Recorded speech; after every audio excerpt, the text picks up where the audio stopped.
Bismillahirrahmanirrahim. Assalamualaikum warahmatullahi wabarakatuh. Bismillah, alhamdulillah, assalatu wassalamu ala rasulillah, wala hawla wala quwata illa billah, amma ba'd. Nashkuru syukran jazilan illa Bapak Profesor Dr. Muhammad Nasiruddin SAG MAG, alladzi qad a'tana amalun jamilun hatta nash'uru bisuda'. Naam, sanuqaddimu lakum an pandangan Ormas NU dan Muhammadiyah dalam hukum merokok. Qabla dzalik ismahu lana an nu'arifakum nafsana. Ismi Adibatu Syarifa with the last name 268. Ismi Sifanul Sakana, NIM 065. Oke. Al-Maddatul Ula sa taqra'u Sadiqati Syifa.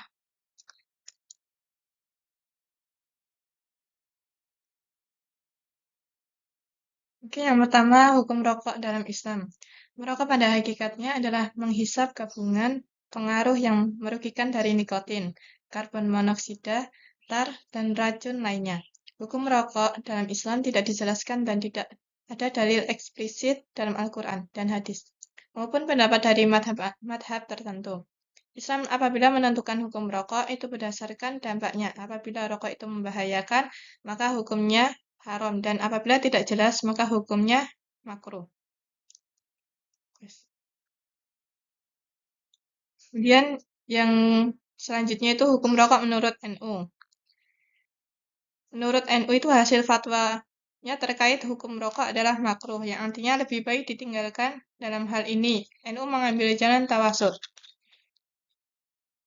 NU mengeluarkan hukum melalui badan yang disebut Lajnah Bahsul Masail terhadap masalah-masalah yang dianggap belum ada aturannya atau masalah hukum yang baru.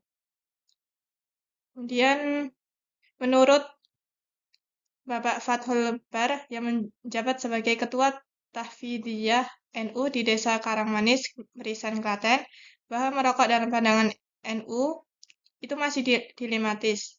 Artinya secara hasil muktamar itu rokok kena hukum makruh, jadi lebih baik ditinggalkan. Tapi masyarakat awam bisa melihat justru perokok-perokok berat itu malah justru dari kalangan NU. Apalagi semua kiai-kiai pondok pesantren. Itu rata-rata beliau katakan itu perokok berat, sehingga bisa dikatakan dilematis. Kemudian ada metodenya, yang pertama itu kauli. Kauli dari rujukan kitab klasik.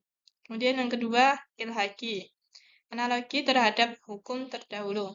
Kemudian yang terakhir, manhaji kaidah fikih.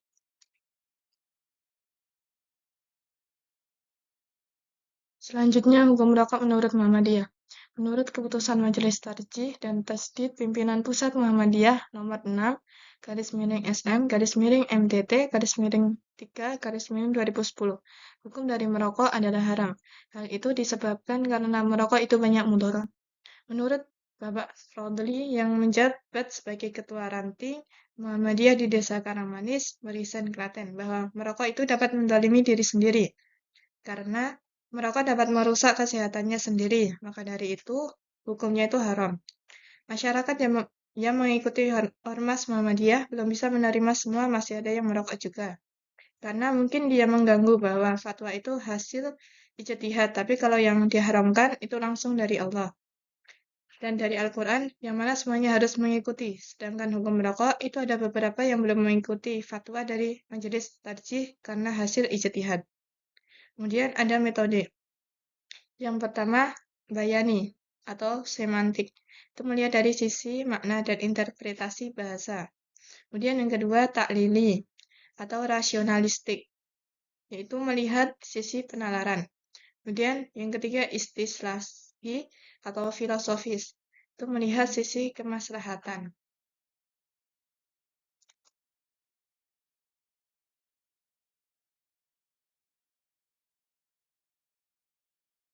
Selanjutnya itu ada dasar hukum merokok menurut Ormas NU. Yang pertama itu yang dijadikan oleh Ormas NU sebagai dasar dari hukum rokok ada kaidah fikih yang berbunyi al-aslu fil asya'i al-ibahatu, yang berarti segala sesuatu pada dasarnya adalah mubah. Yang kedua itu merujuk pada kaul ulama, yang pada intinya itu jika rokok itu membahayakan, maka hukumnya haram. Jika tidak membahayakan diri sendiri atau orang lain, maka hukumnya makruh.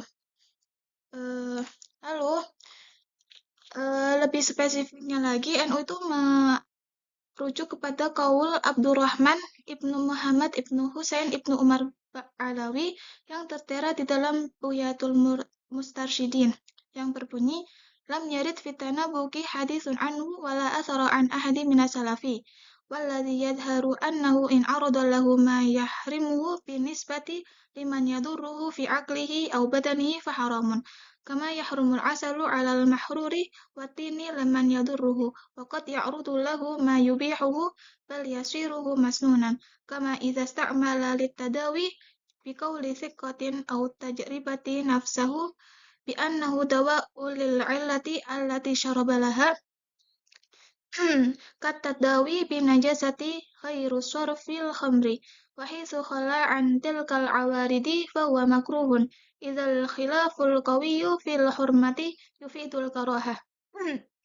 Yang mana artinya itu tidak ada hadis mengenai tembakau dan tidak ada asar atau ucapan dan tindakan dari seseorang di antara para sahabat Nabi. Jelasnya, jika terdapat unsur-unsur yang membawa mudarat bagi seseorang pada akal atau badannya, maka hukumnya adalah haram. Sebagaimana madu itu haram bagi orang yang sedang sakit demam, dan lumpur itu haram bila membawa mudarat bagi seseorang. Namun, kadangkala terdapat unsur-unsur yang mubah tetapi berubah menjadi sunnah, sebagaimana bila sesuatu yang mubah itu dimaksudkan untuk pengobatan berdasarkan keterangan terpercaya atau pengalaman dirinya bahwa sesuatu itu dapat menjadi obat untuk penyakit yang diderita, sebagaimana berobat dengan benda jenis selain khamr. Sekiranya terbebas dari unsur-unsur haram dan mubah, maka hukumnya makruh, karena bila terdapat unsur-unsur yang bertolak belakang dengan unsur-unsur haram itu, dapat difahami makruh hukumnya. Lalu yang terakhir itu pendapat Kyai Haji Said Akil Siraj, yang pada intinya itu rokok bisa dihukumi haram, makruh atau mubah, tergantung pada kondisi atau situasi. Lalu selanjutnya ada dasar hukum rokok yang dipakai oleh Ormas Muhammadiyah. Yang pertama Al-Quran, yang kedua itu hadis. Al-Quran itu Ormas Muhammadiyah merujuk pada surat Al-Baqarah ayat 195 yang pada intinya dalam surat itu mengandung jangan celakakan diri. Lalu Ormas Muhammadiyah mengaitkan dengan hukum merokok itu dapat mencelakakan diri sendiri. Maka dari itu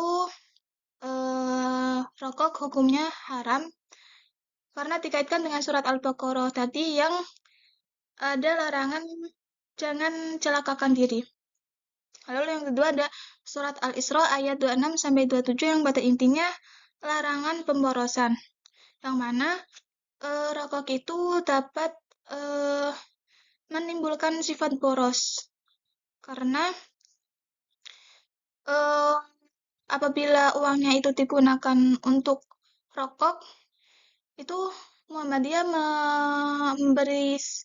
memberi pendapatnya kalau itu termasuk perbuatan boros.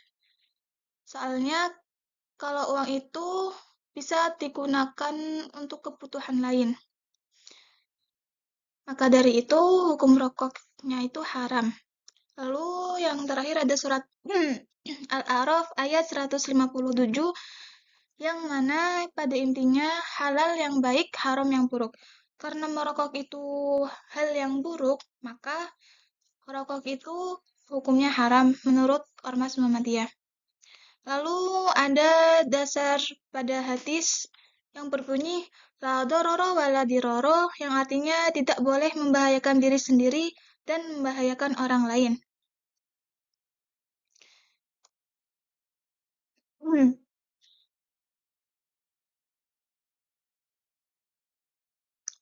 Lalu selanjutnya ada sebab perbedaan pendapat. Yang pertama ada dalam hal merujuk dalil, yang kedua dalam penafsiran dalil, yang ketiga dalam metode istinbat hukum, lalu yang terakhir dalam ilat hukum. Yang pertama dalam hal merujuk dalil. NU dalam merujuk dalil menggunakan kaidah fikih, qaul ulama, dan pendapat Kiai Haji Said Akil Siraj terkait hukum merokok ini. Sedangkan Muhammadiyah dalam merujuk dalil menggunakan Al-Quran dan hadis. Lalu sebab yang kedua yaitu dalam penafsiran dalil. Nah, penafsiran yang digunakan oleh NU lebih kontekstual. Yang mana artinya NU dalam Forul Bahsul Masail mempertimbangkan konteks sosial budaya dan kebiasaan masyarakat. Oleh karena itu, merokok tidak otomatis dihukumi haram, melainkan bisa makruh, mubah, atau bahkan haram, tergantung pada konteks dan tampaknya. Lalu sedangkan Muhammadiyah itu dalam menafsirkan dalilnya secara tekstual, yang mana bahwa merokok masuk dalam kategori perbuatan membinasakan diri sendiri dan mengandung unsur membahayakan. Berdasarkan tafsir modern dan pendekatan ilmiah, merokok dipandang sebagai zat yang memudorotkan sehingga merokok hukumnya haram. Lalu yang ketiga dalam metode istinbat hukum. Dalam metode istinbat hukum, NU menggunakan metode qauli, ilhaqi, dan manhaji. Selain itu, NU juga menilai bahwa bahaya rokok itu bersifat relatif dan belum sepenuhnya qot'i atau pasti. Oleh karena itu, hukum merokok tidak bisa langsung dihukumi haram. Sedangkan Muhammadiyah itu menggunakan metode bayani, taklili, dan istislahi. Oh iya, NU selain menggunakan metode qauli, ilhaqi, dan manhaji itu juga menggunakan metode istinbat klasik berbasis usul fiqh 4 mazhab, yang mana utamanya itu dalam mazhab Syafi'i. Lalu Muhammadiyah itu menggunakan metode bayani, ta'lili, dan istislahi. Selain itu juga mengedepankan dalil qot'i dan pendekatan empiris atau yang termasuk juga ilmu kedokteran, yang mana menjadikan hasil riset medis sebagai landasan untuk menyimpulkan bahwa merokok itu haram. Lalu yang terakhir ada ilat hukum. Nah, ilat hukum rokok menurut NU itu tergantung kondisi, niat, dan kebiasaan masyarakat.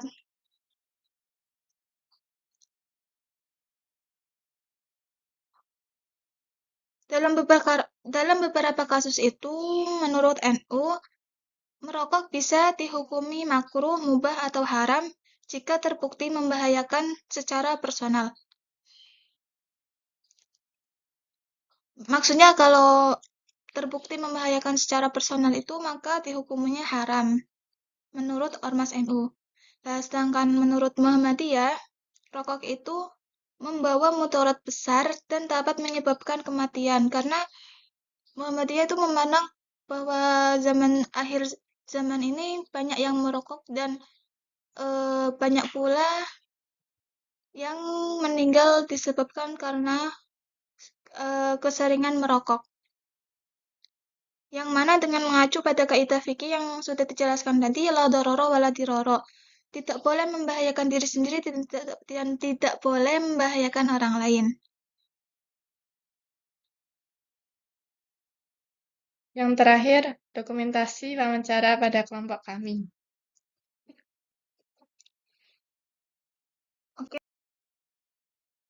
Okay, thank you for your attention. Azunu yakfi minna. Ashkuru syukran jazilan ala timamikum. Mohon maaf apabila ada salah katanya.